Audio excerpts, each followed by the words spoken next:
जय हिंद साथियों, स्वागत है आपका एनसीईआरटी क्लासेस के ऑनलाइन प्लेटफॉर्म पर। मित्रों, आज हम लोग पुनः एक बार हिंदी ग्रामर के मॉडल पेपर को लेकर उपस्थित हुए हैं।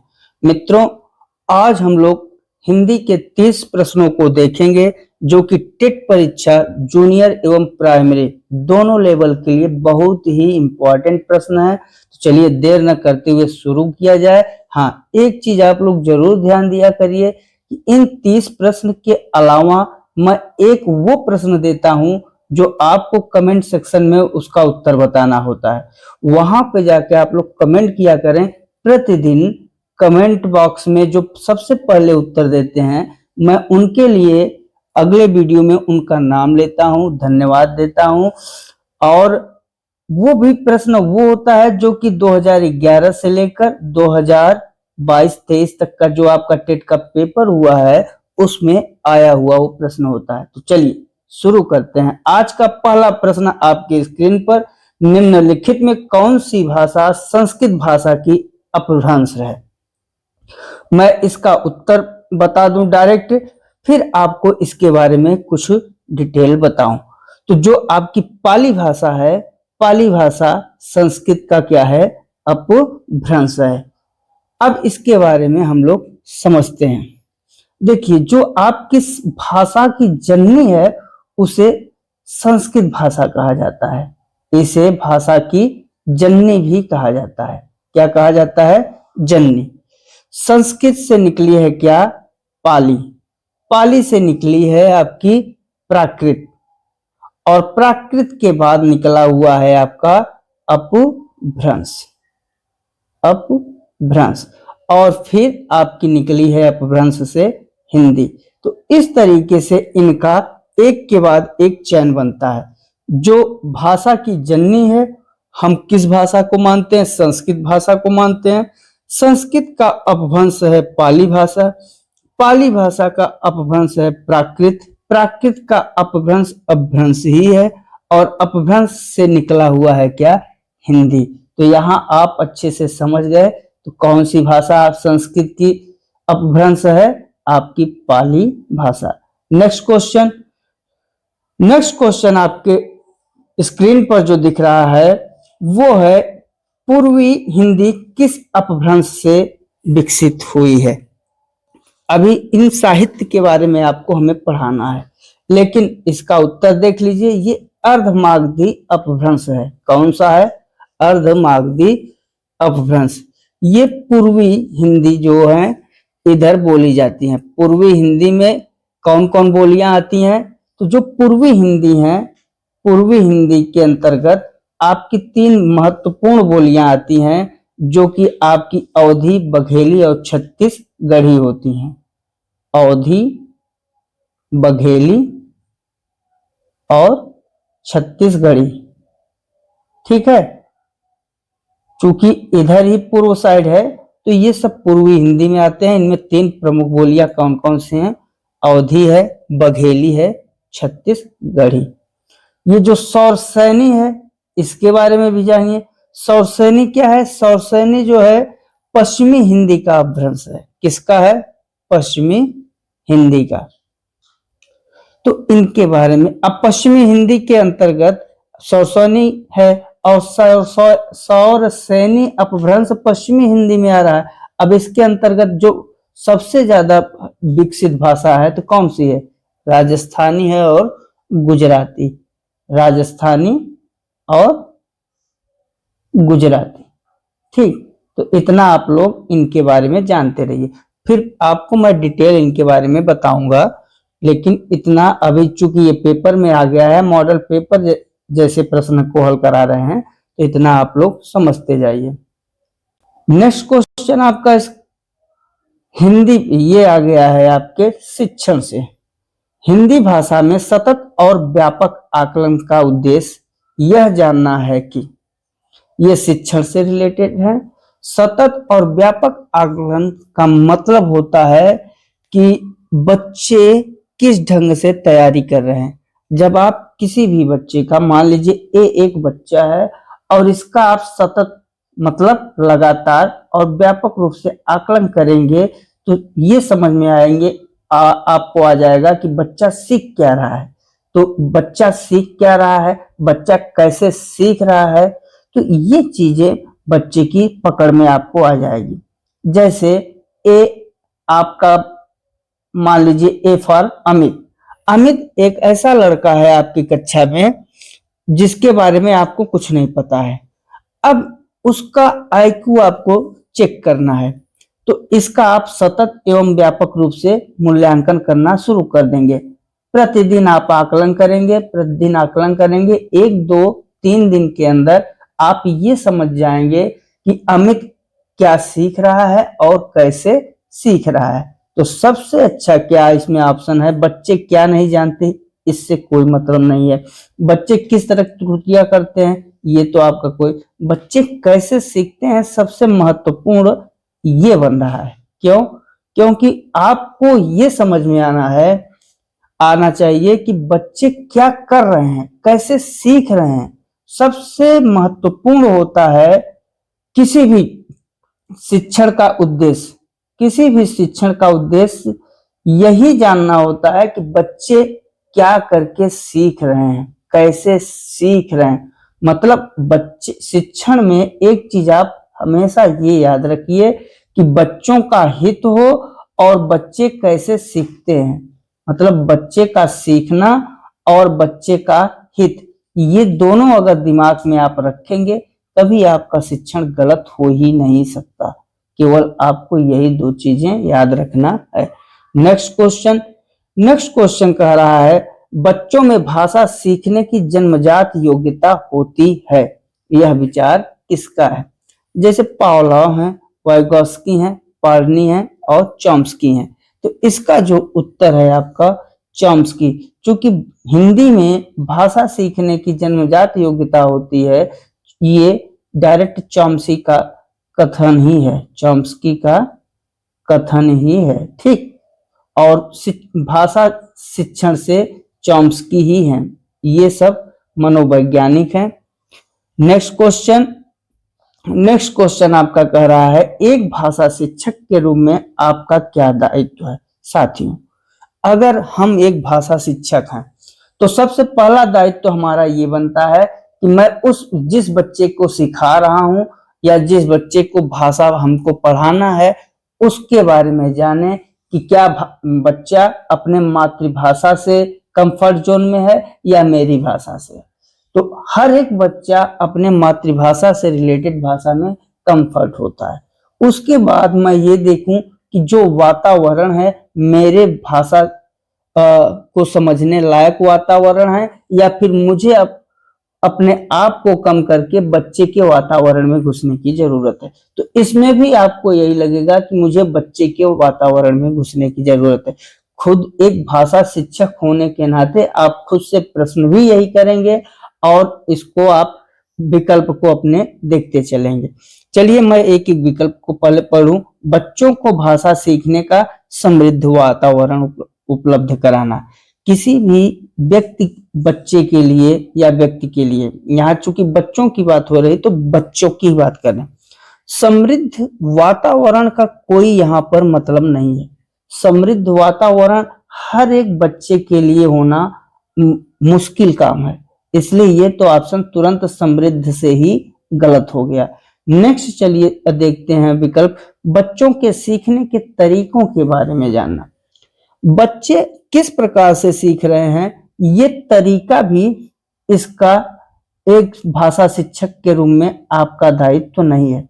कोई बच्चा सीढ़ी के 2 डंडे छोड़ के तीसरी चढ़ रहा है, कोई एक एक करके चढ़ रहा है, तो वो तरीका आपको आगे समझना है ताकि उसी के अनुरूप शिक्षण कार्य संपादित किया जा सके। ये भी उतना कंफर्ट जोन में उत्तर नहीं है। नेक्स्ट देखिए तीसरा, बच्चों द्वारा की जाने वाली त्रुटियों के कारण पहचान करते हुए उपयुक्त उपचार करना। उपयुक्त उपचार करना, ठीक, बच्चों द्वारा की जाने वाली त्रुटियों का उपयुक्त पहचान करते हुए उपयुक्त उपचार करना, यह भी उतना क्लियर नहीं है उपरोक्त सभी।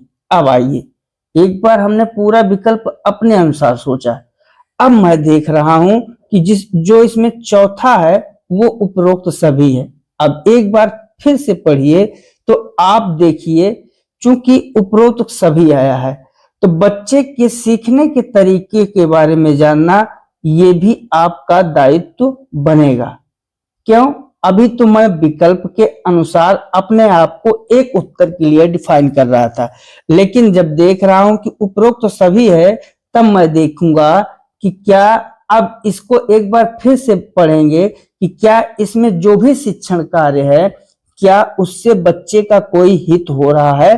तो अब चलिए एक एक विकल्प को, हमने बी विकल्प देखा, सबसे पहले ए विकल्प को देखते हैं।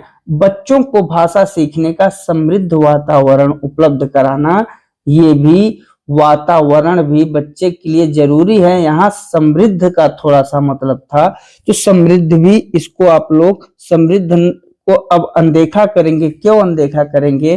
क्योंकि वातावरण की बात कर रहा है और विकल्प में उपरोक्त सभी है।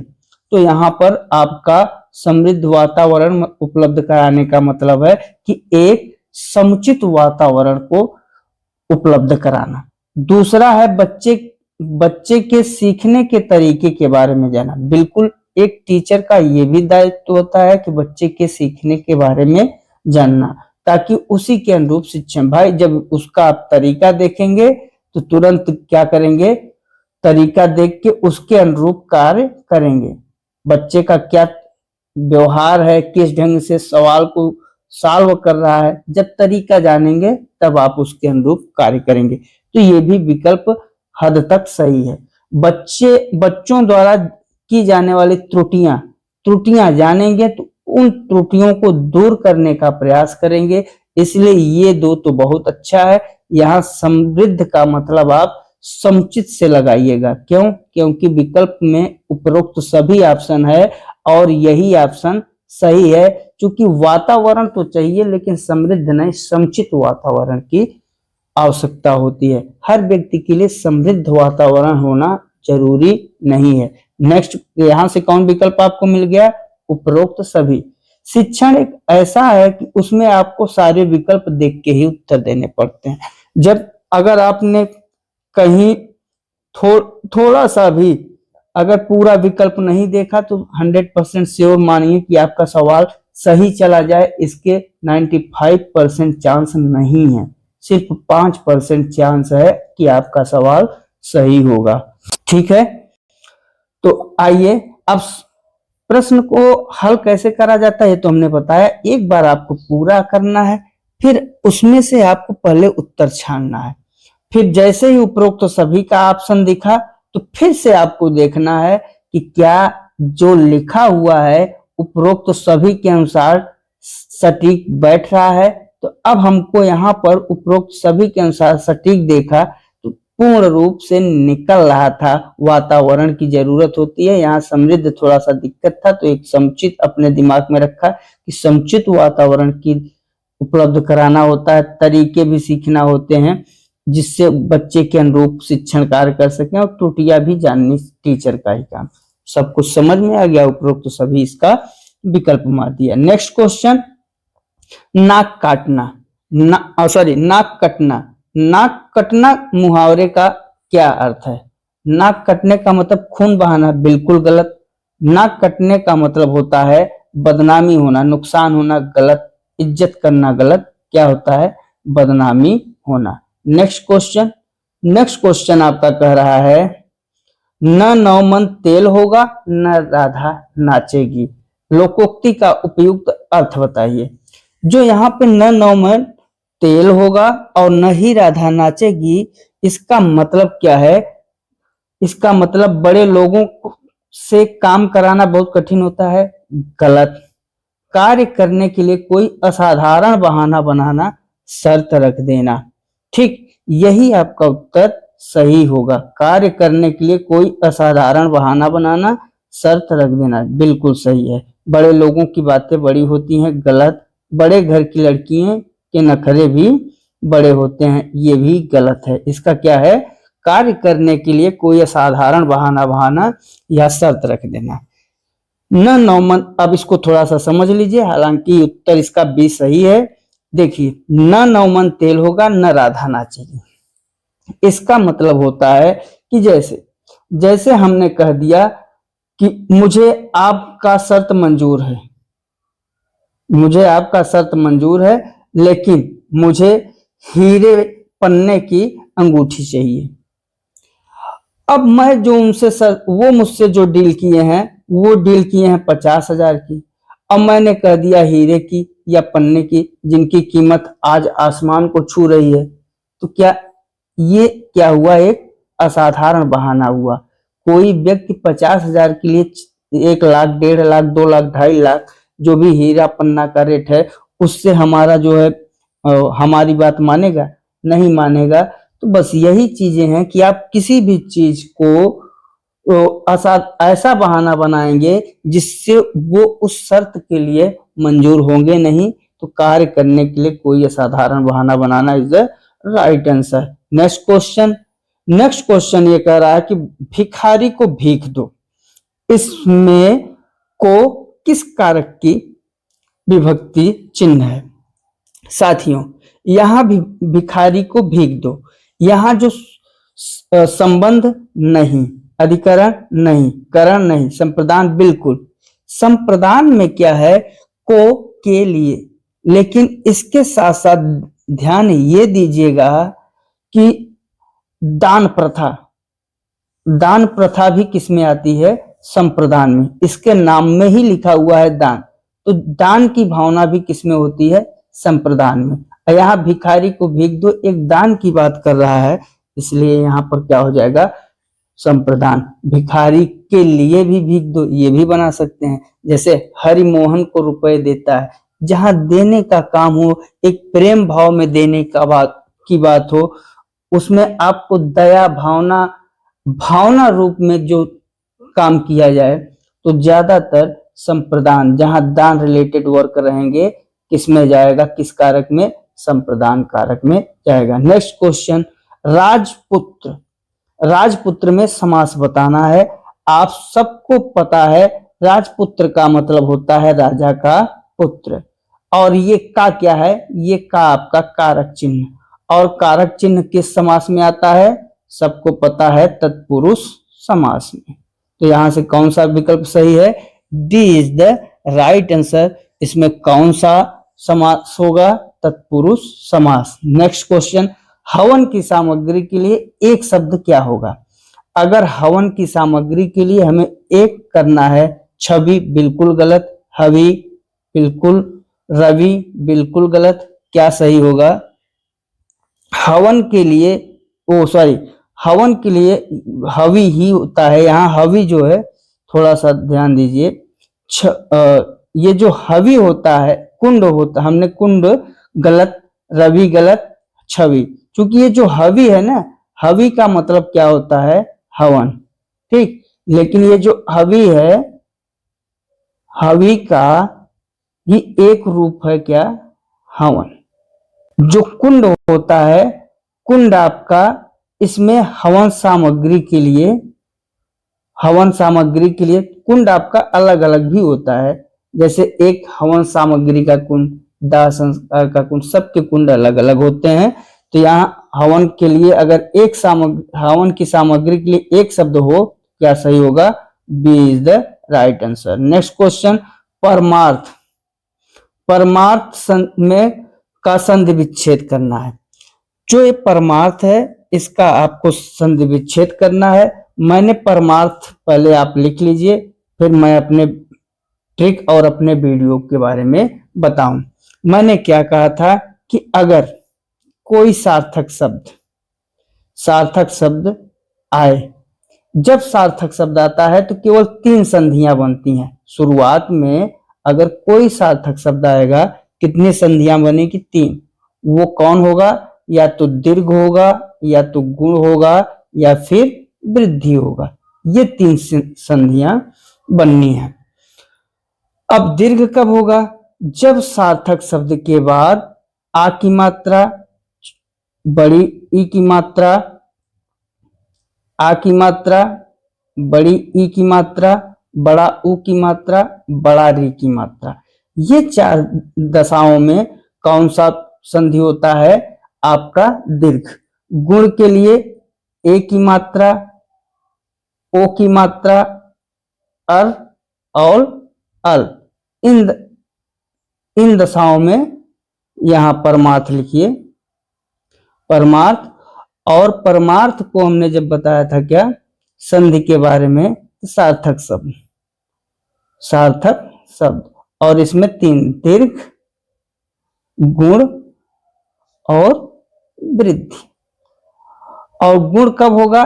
ए की मात्रा, ओ की मात्रा, अर और अल। वृद्धि के लिए ए और औ। इसके लिए आ की मात्रा, बड़ी ई की मात्रा, बड़ा ऊ की मात्रा और री की मात्रा, ये बताए थे। सार्थक शब्द क्या होता है? सार्थक शब्द वो होता है जिसका कुछ न कुछ सार्थक अर्थ निकले। यहां पे देखिए शुरुआत में जो आपका ये परम है, परम क्या है? परम एक सार्थक शब्द है, और परम के बाद कौन सी मात्रा आई हुई है? आ की मात्रा। और जब सार्थक शब्द के बाद आ की मात्रा आती है तो कौन सी संधि हो जाती है? दीर्घ संधि। तो यहां से जो आपका कौन सी संधि हो गई? दीर्घ। अब इसका करना है विच्छेद, तो परम तो निकल गया, यहां पर अब विकल्प देख लीजिए इतने पे, तो आपके 3 विकल्प में परम है ही नहीं, इसलिए 3 के तीनों क्या हो जाएंगे? गलत हो जाएंगे।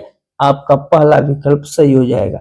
सवाल को इस ढंग से हल किया जाता है। मैंने अपना ट्रिक फॉलो किया, मैंने तुरंत समझ लिया कि ये कौन सी संधि है, दीर्घ संधि है, और मैंने दीर्घ संधि में सार्थक शब्द को ही निकाल लिया कि अब इतना हमें लिखने की जरूरत है क्या? जैसे अब परीक्षा में कैसे सवाल को हल करना है उसका तरीका बता रहे हैं। ये तो आपका होमवर्क हुआ। होमवर्क का मतलब कि ये आपने तैयारी करने के दौरान सीखा। परीक्षा में आपने देखा क्या? परमार्थ। मान लीजिए ये परमार्थ जो यहां लिखा है, ये परमार्थ ये पेपर में यहां लिखा हुआ है, ठीक। अब देखिए आपने देखा परमार्थ, तुरंत आपने कहा क्या? परम सार्थक। अपने मन से कहा सार्थक, परम सार्थक, और उसके बाद आ की मात्रा। एकदम क्लियर हो गए कि आप कौन सी संधि है? दीर्घ। देख, तो यहाँ पे जब हम संधि विच्छेद करेंगे तो परम, परम किस ऑप्शन में है? परम आपको अब 100% परम विच्छेद में होगा। परम चूंकि सार्थक है तो विच्छेद में होगा। परम किस में है?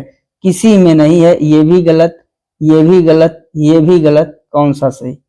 कितने सेकंड लगे? 30 सेकंड भी नहीं लगे पेपर को हल करने में। तो पेपर को किस ढंग से हल करना है, आपको ऐसे तरीके अपनाना है।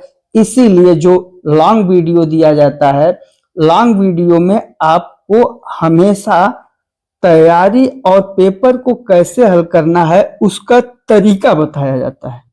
मॉडल पेपर का काम होता है कि जो उन तरीकों से जब आप प्रैक्टिस करने चलो तो उन तरीकों में अगर कुछ कमी है, उस कमी का सुधार करो आप मॉडल पेपर से। और तीसरा स्टेप, जब आप परीक्षा में बैठो तो जो कमी थी वो तो सारी दूर हो गई। अब हमको समय कम लगेगा और उत्तर तुरंत निकलेंगे। परमार्थ देखा, परम सार्थक शब्द, परम सार्थक शब्द, परम बस अपने मुंह से ही बोलोगे परमार्थ में कौन सी संधि है। अब देखिए परीक्षा में कैसे, परमार्थ में कौन सी संधि? परम। बस परम से ही आपका उत्तर। नेक्स्ट, उस काल मारे क्रोध के, उस काल मारे क्रोध के तन कांपने उसका लगा, मानो हवा के जोर से सोता हुआ जागा जगा। किस रस की बात कर रहा है? ये तो इतना पढ़ने से ही आपके अंदर एक रस उमड़ गया होगा। मैं इस रस के बारे में आपको बताऊं उससे पहले आप लोगों ने उत्तर भी लगा लिया होगा। तो इसका कौन सा उत्तर सही होगा? रौद्र रस। क्यों? क्योंकि उस काल मारे क्रोध के तन कांपने उसका लगा। इतना क्रोध में था कि उसका जो शरीर है वो कांपने लगा, मानो हवा के जोर से सोता हुआ सागर चला। जब हवाएं तेज से समुद्र के ऊपर चलती हैं तो उसी समय ज्वार की कंडीशन होती है, तो सागर ऐसा लगता है जैसे सागर बहुत जब उठता है ज्वार के समय तो सागर उफान पे रहता है। तो यहाँ पे किस रस के बारे में बता रहे हैं? रौद्र रस के बारे में। नेक्स्ट क्वेश्चन कह रहा है अर्धसमात्रिक छंद, अर्धसमात्रिक जाति का छंद है, बताइए। अर्धसमात्रिक के बारे में हमने आपको नहीं बताया है क्या? ये जो रोला है और कुंडलियां हैं, रोला और कुंडलिया, ये दोनों को हमने बताया था और ट्रिक भी बताई थी, कुछ देर रो। और ये आपके हैं विषम मात्रिक छंद। कौन मात्रिक? विषम मात्रिक छंद। अब यही सब पेपर में आते हैं।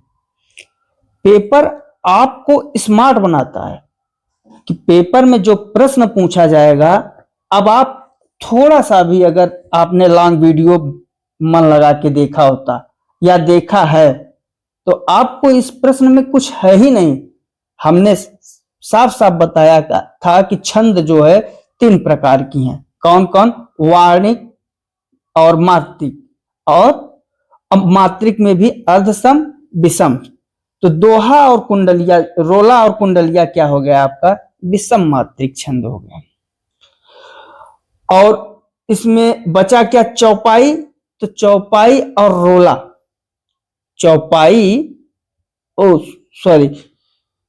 जो आपका रोला है, यहां थोड़ा मिस्टेक हो रहा है, रोला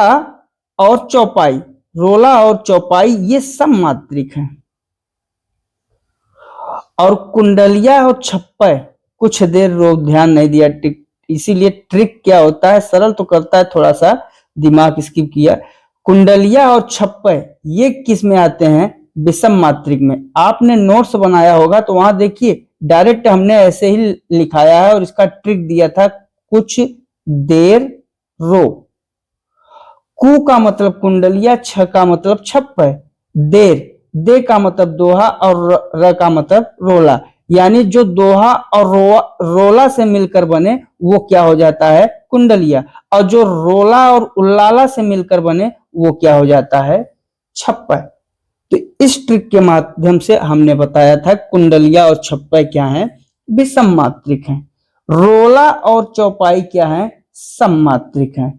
तो दोहा आपका बचा, और दोहा क्या है? अर्धसम मात्रिक। अब मान लीजिए आपके परीक्षा में ये प्रश्न आ जाए और विकल्प दोहा की जगह सोरठा लिख जाए, तो सोरठा भी क्या है?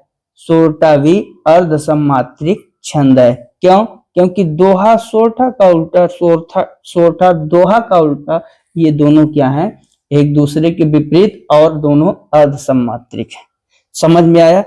अब सोचिए, अब अपने मन से आप देखिए और मन से सोचिए कि सवाल उसने क्या दिया है, सवाल पूछने वाले ने क्या पूछा है। लेकिन मैं इतना श्योर हूं कि अगर आपने नहीं पढ़ा है फिर आपको सवाल नहीं आएगा, ये आप इसको गलत करके आएंगे। और सवाल कुछ नहीं है, सवाल कुछ भी नहीं है, लेकिन अगर आपने नहीं पढ़ा है क्या समझेंगे? दोहा जानते हैं लेकिन दोहा कौन छंद है ये नहीं जान रहे हैं। सोरठा जानते हैं लेकिन सोरठा कौन छंद है इसके बारे में नहीं जान रहे हैं। रोला और चौपाई तो आप समझ रहे हैं कि रोला सुना है, चौपाई सुना है, लेकिन कौन छंद है इसके बारे में नहीं जान रहे हैं।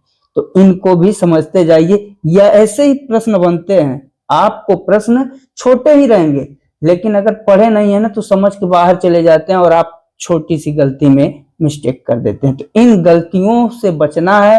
पूरे मॉडल पेपर को, थोड़े दिन की बात है, थोड़े दिन मेहनत करिए और अपने हाथ में वो परिणाम लाइए जिससे कि अब आप खुद बिलीव करें अपने ऊपर और आपके परिवार वाले भी सोचें कि क्या हमने सोचा था और किस ढंग का परिणाम आया। नेक्स्ट क्वेश्चन कह रहा है दृग ऊर्झत टूटत कुटुम, दृग ऊर्झत टूटत कुटुम, जुरत चतुरचित प्रीत। इसमें आपको बताना है क्या? अलंकार।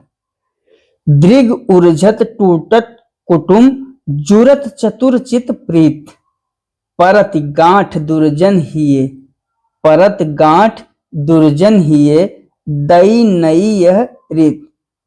इस अलंकार के बारे में, ये जो अलंकार है यहाँ पर आपका असंगत अलंकार है।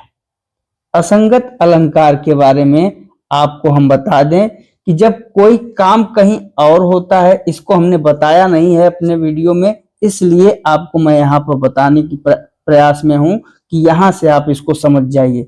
असंगत अलंकार उसे कहा जाता है कि आप कोई काम कहीं और होता है और उसका प्रभाव कहीं और पड़ता है, तो वो चीज होती है क्या? असंगति अलंकार। इसकी जो परिभाषा है या ट्रिक है आपके पास क्या है? काम कहीं और हो, काम कहीं और, प्रभाव कहीं और। अब इसका उदाहरण आप यहां समझ जाइए, और अपने घर में अगर इसका उदाहरण देखना हो तो आप समझ जाइए दो बहुओं की बात से। दो बहुओं की बात कि दो बहू ऐसे बात करेंगी कि वो उसका जो प्रभाव है वो प्रभाव आपके घर पर पड़ना ही है। सेम टू सेम इस एग्जाम्पल के तहत आप असंगत अलंकार के बारे में बहुत अच्छे से समझ जाएंगे। नेक्स्ट क्वेश्चन कह रहा है पराधीन सपने सुख नाही।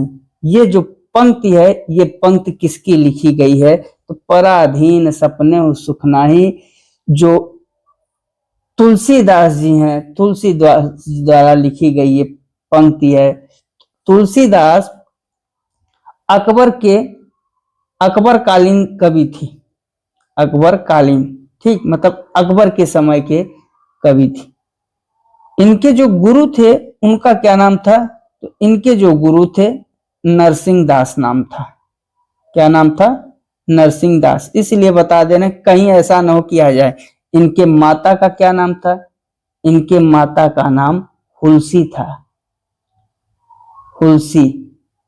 और इनकी जो पत्नी थी, पत्नी भी एक कवित्री थी, उनका नाम था रत्नावली। और तुलसीदास के बारे में बहुत ही प्रसिद्ध है कि तुलसीदास जी एक बार अपने ससुराल चले जाते हैं पत्नी को बिना बताए, जबकि पत्नी इनकी मायके 1 या 2 दिन हुआ गए थे। तो जो तुलसीदास को तुलसीदास ने बनाया, तो वो बनाने वाली कौन है? इनकी पत्नी। इनकी पत्नी ने एक कविता कहा और उसके माध्यम से तुलसीदास की आंखें खुल गई, और तुलसीदास जो है चित्रकूट के घाट पर भय संतन की भीड़, तुलसीदास चंदन घिसत तिलक देत रघुवीर।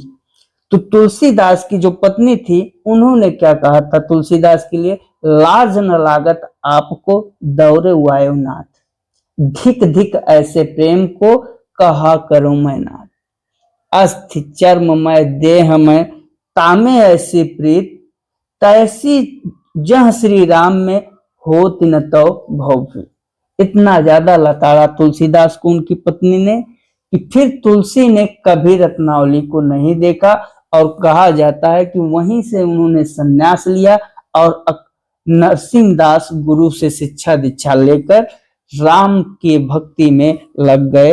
और इन्होंने बहुत सारे दोहावली, रामायण, गीतावली, रामचरितमानस, रामाज्ञा प्रश्नावली, विनय प्रतिका, रामलला नहछु, पार्वती मंगल, जानकी मंगल, बरवय रामायण, संदीप वैराग्य संदीपनी, श्री कृष्ण गीतावली, इन सब की रचना कर डाली।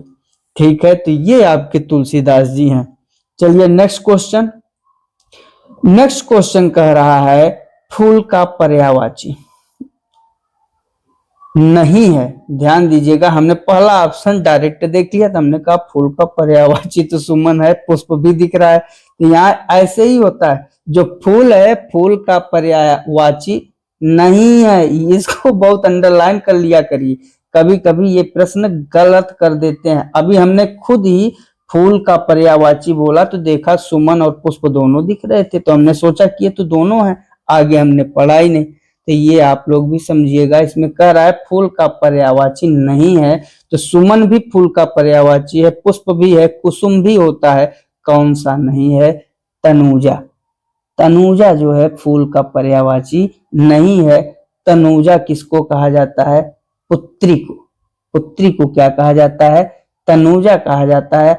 चूंकि अब यहाँ पर फूल और पुत्री आ गए, थोड़ा इनके पर्यायवाची के बारे में आप लोग जान लीजिए। फूल को 3 पर्यायवाची तो आपके सामने लिखे हैं। फूल के सुमन हैं, पुष्प हैं, कुसुम हैं। इनको प्रसून भी कहा जाता है।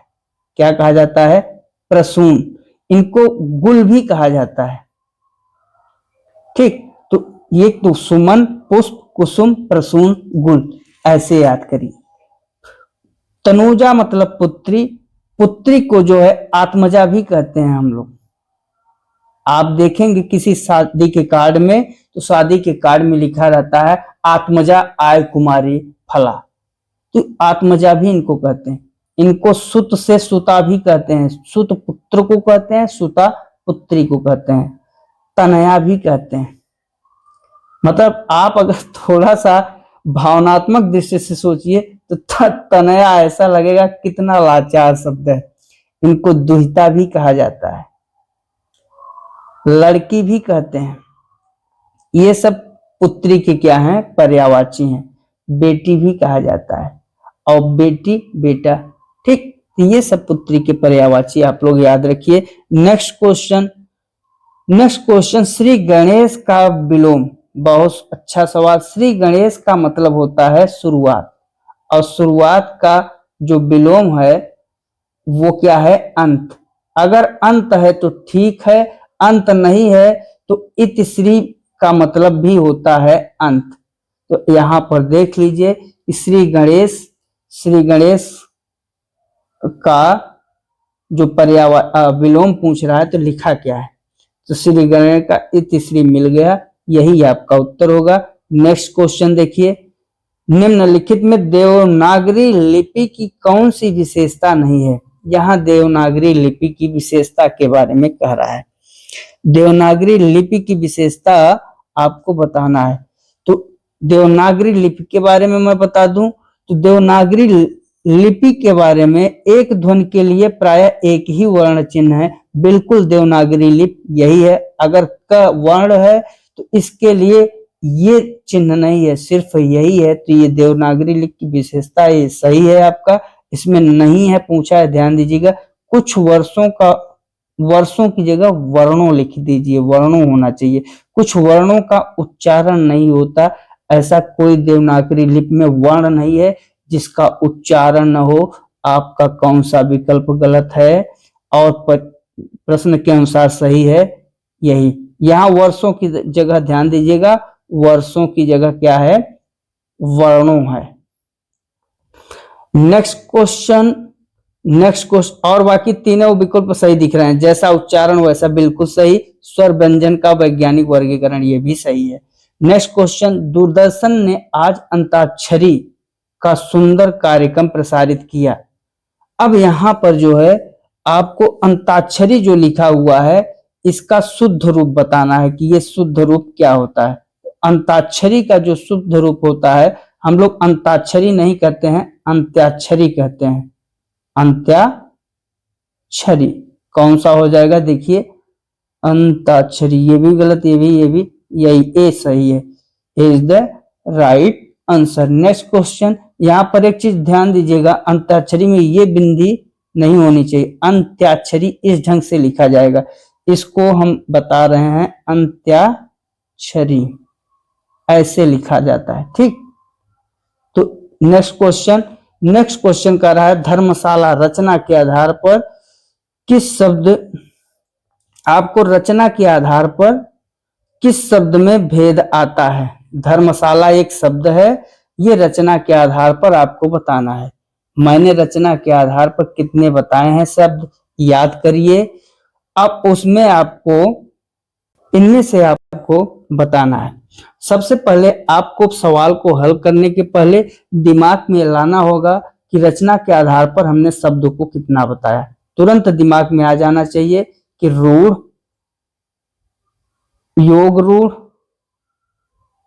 और यौगिक, यही 3 चीज हमने बताया था कि रचना के आधार पे आपके पास जो शब्द होते हैं कौन होते हैं। रूढ़ किन्हें कहा जाता है? रूढ़ उन्हें कहा जाता है जिसे मूल कहा जाता है। मूल शब्द, मूल शब्द का मतलब ऐसा शब्द अगर हम उनका खंड कर दें जिसका खंड न किया जा सके, खंड करने पर उनका अर्थ नहीं निकलता, उन्हें रूढ़ कहेंगे। जैसे हम बता दिया दिन, अगर मैं दी को अलग कर दूं, न को अलग कर दूं, तो क्या इसका अर्थ निकलेगा? नहीं निकलेगा। इसलिए दिन क्या है?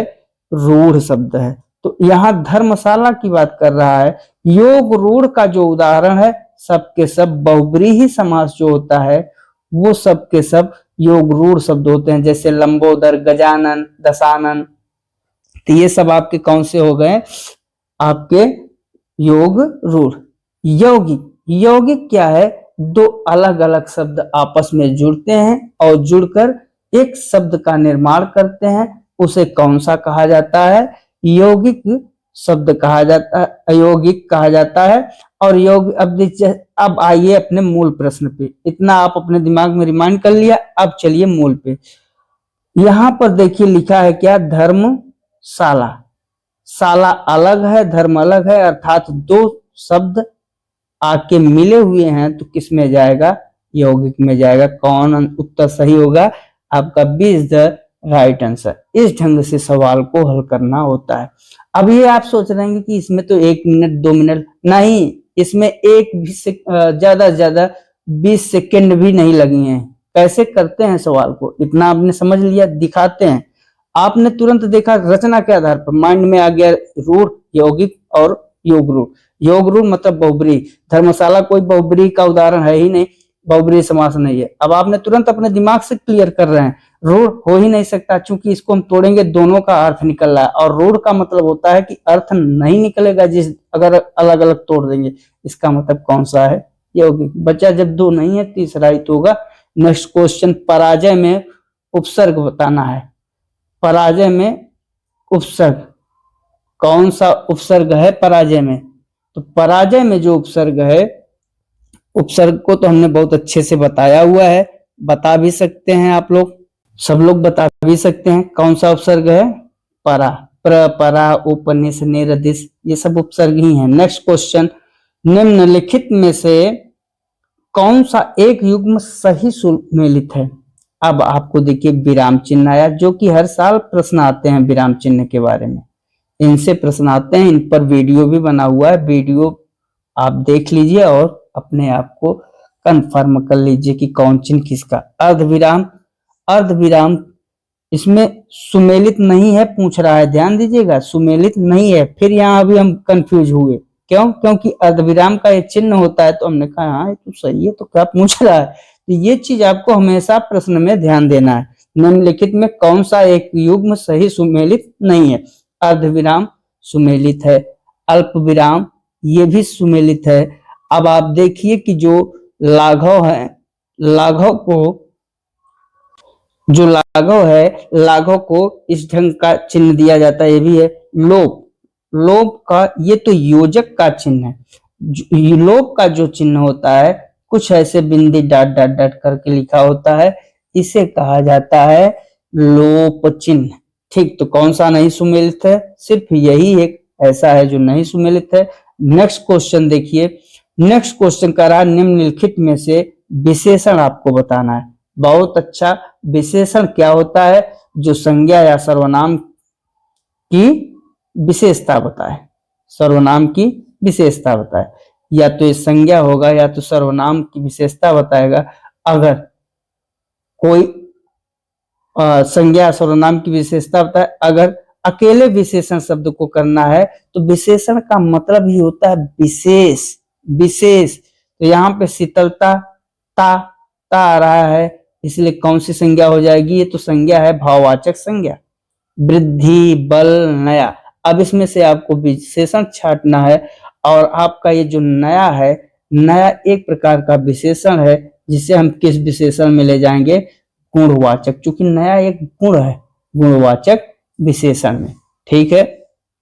शेष, अगर बल देखेंगे, वृद्धि देखेंगे, वृद्धि भी संज्ञा है, बल भी संज्ञा है, और शीतलता भी संज्ञा है। नेक्स्ट क्वेश्चन, नेक्स्ट कह रहा है आर्त आर्ध श्रुति सम भिन्नार्थक शब्द युग्म हेतु उपयुक्त अर्थ युग्म की पहचान करें। मतलब ये जो आर्त है, आर्ध है, श्रुतिसम है, ये भिन्नार्थक शब्द युग्म है, उपयुक्त अर्थ युग्म की पहचान करना है।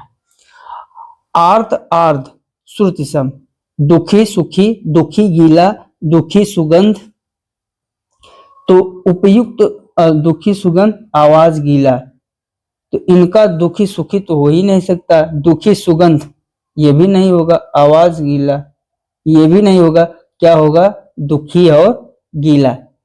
इनका जो उत्तर सही है क्या होगा? दुखी और गीला। ये भिन्नार्थक युग्म के उपयुक्त शब्द हैं। आर्त आर्ध सुसम का मतलब दुखी और गीला। नेक्स्ट क्वेश्चन, आदिकाल में बीज पवन काल, बहुत ही अच्छा प्रश्न है। अभी साहित्य के बारे में हमने आपको एक ही वीडियो पढ़ाया है, उसमें रचना पढ़ाए हैं।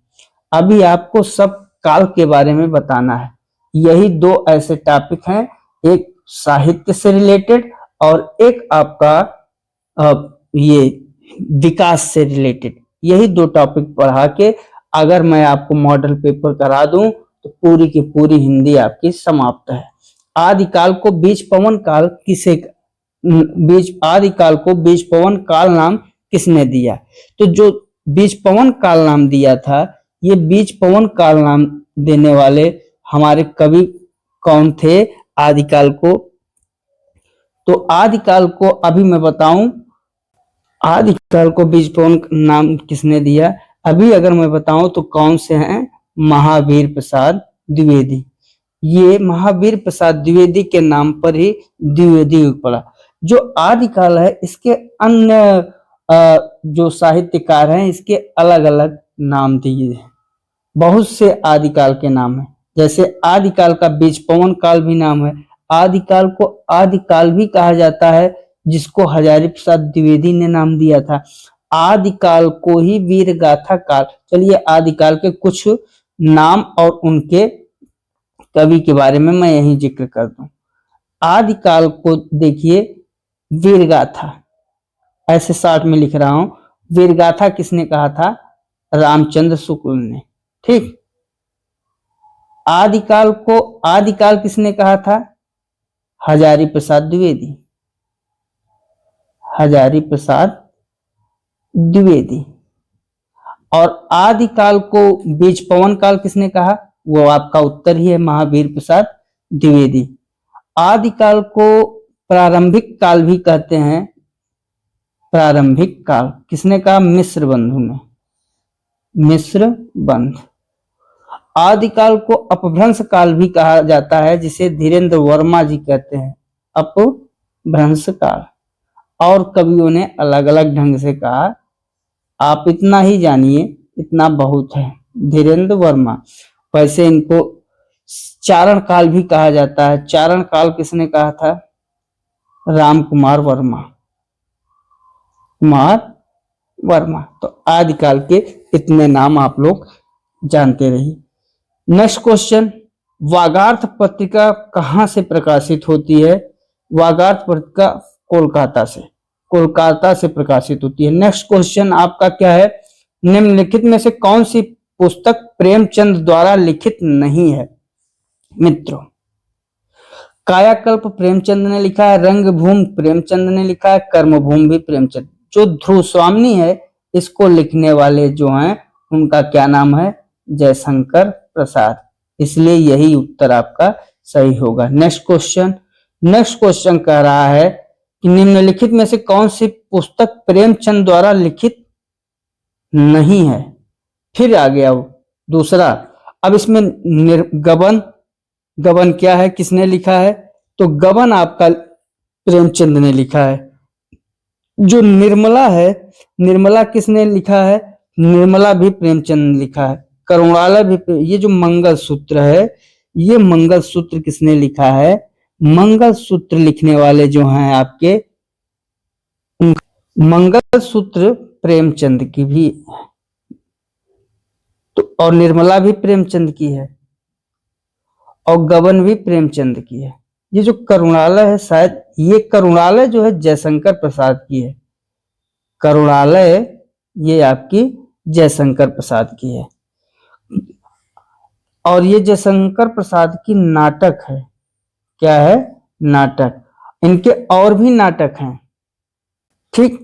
ये जयशंकर प्रसाद का नाटक है। इनके जो और नाटक हैं जैसे अजातशत्रु, स्कंदगुप्त, ये सब भी इनके जन्मेजय का नाग यज्ञ, ये भी इनका ही नाटक है। अभी हम थोड़ा कंफ्यूज हुए थे, हम सोचे करुणालय प्रेमचंद के, फिर दिमाग में आ रहा कि मंगलसूत्र गबन निर्मला भी प्रेमचंद का ही है, ठीक। अब नेक्स्ट क्वेश्चन देखते हैं साथियों। बस आज इतने ही सवाल हैं। आज का जो हमारा प्रश्न है वो आपकी स्क्रीन पर अब मैं लिख रहा हूं, इसके बारे में आपको कमेंट बॉक्स में बताना है। और बताना क्या है कि वरदान, वरदान किसकी रचना है?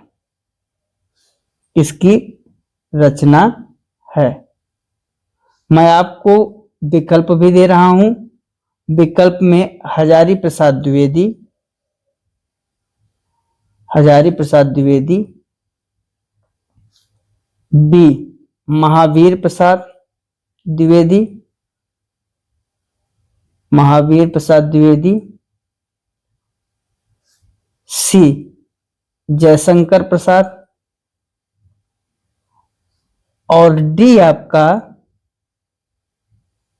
मुंशी प्रेमचंद, मुंशी प्रेमचंद। अब इसमें एक उत्तर सही है। जो भी इस विकल्प में उत्तर सही बताएंगे अगले वीडियो में उनका नाम लिया जाएगा। वरदान किसकी रचना है इसी के बारे में बताना है, कमेंट बॉक्स में आप लोगों को बताना है। चलिए, कल के सबसे पहले जिन्होंने हमारे वीडियो में प्रश्न का उत्तर दिया है उनका नाम है, भाई साहब का तो नाम नहीं पढ़ पा रहे हैं लेकिन उनका कुछ चैनल पीएम के नाम से है। तो ये आपके कल के प्रश्न के सबसे पहले इन्होंने कमेंट किया था। आप भी कमेंट करिएगा, हम आपका कल के वीडियो में आपका नाम जरूर लेंगे। तो साथियों, आज हमने ये 30 जो प्रश्न आपको लेके आए हैं, ऐसे ही प्रश्न आपके परीक्षा में पूछे जाते हैं और यही महत्वपूर्ण प्रश्न है जो कि आपकी परीक्षा में आते हैं। हम आपको यहाँ पर पेपर, मॉडल पेपर कैसे हल किया जाता है उस तरीका के साथ साथ जो भी हमें जानकारी और जरूरी लगती है उसके बारे में बताते हैं। तो मित्रों, आज यहीं तक। कल जो है मिलेंगे अगले वीडियो में अगले सेक्शन के साथ। तब तक के लिए जय हिंद, जय भारत, वंदे मातरम।